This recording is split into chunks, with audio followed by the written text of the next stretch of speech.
We live in challenging times where threats to internal security have assumed gigantic proportions, stretching the state security apparatus and forcing it to become terror-centric.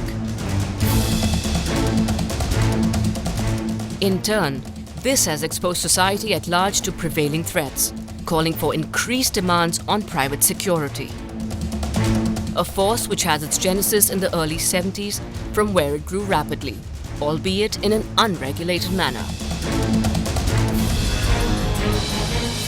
Realizing the important role that private security could play in securing India's growth story, the government enacted the Private Security Agencies Regulation Act 2005 and also approved the National Skill Policy 2009 with a view to regulating and upskilling this national resource.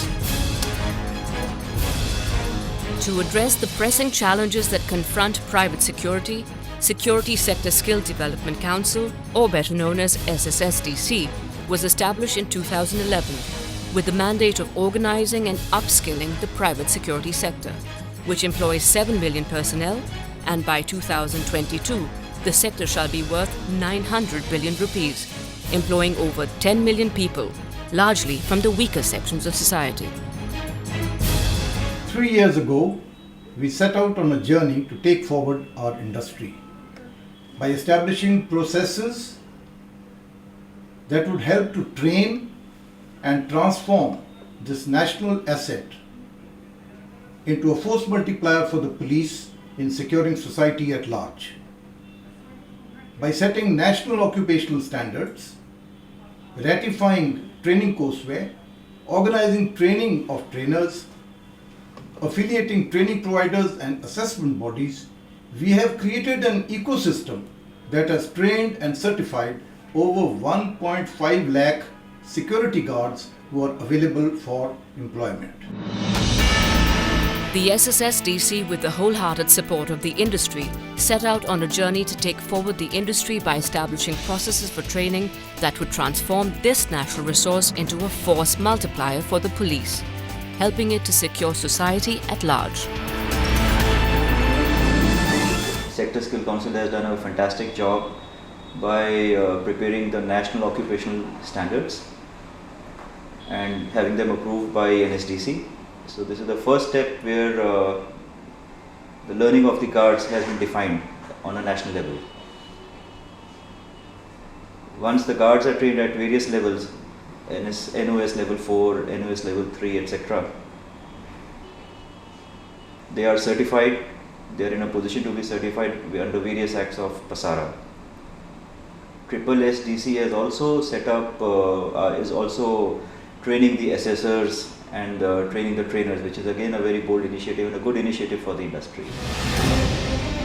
One of the landmark achievements of SSSDC has been the formulation of the Protocol on Recognition of Prior Learning, which will facilitate assessment and certification of the existing workforce, as dictated by the Private Sector Agency Regulation Act.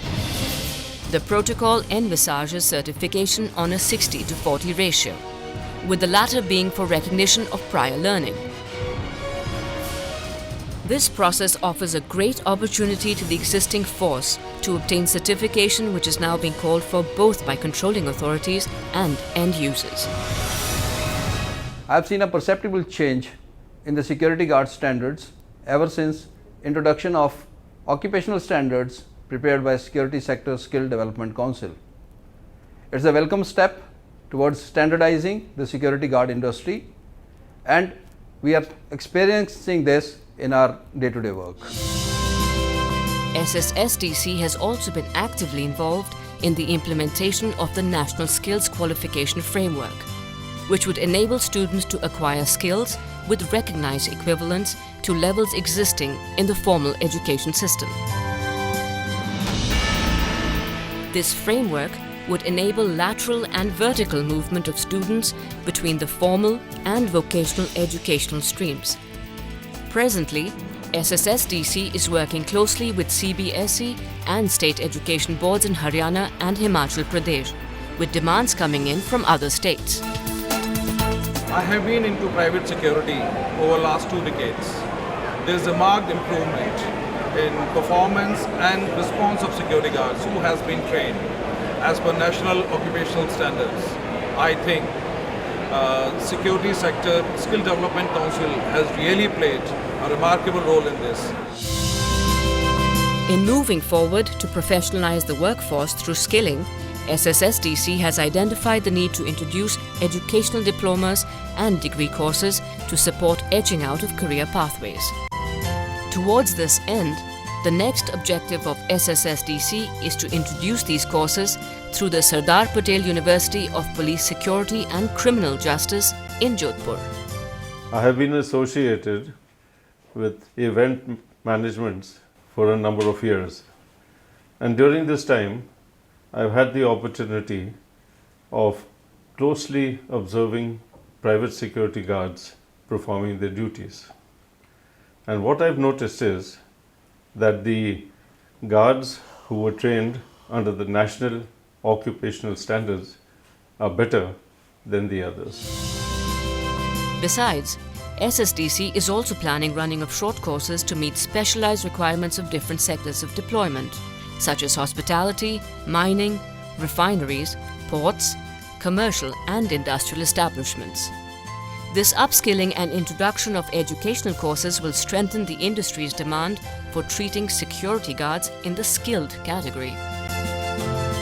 Raksha Security Services has been deployed at IG Airport for all kind of landside security duties.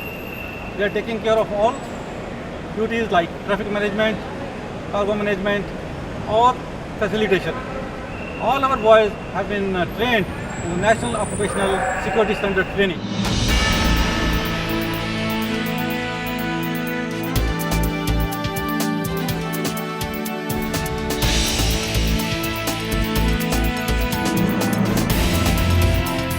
The Security Sector Skill Development Council has a very large task in the hand.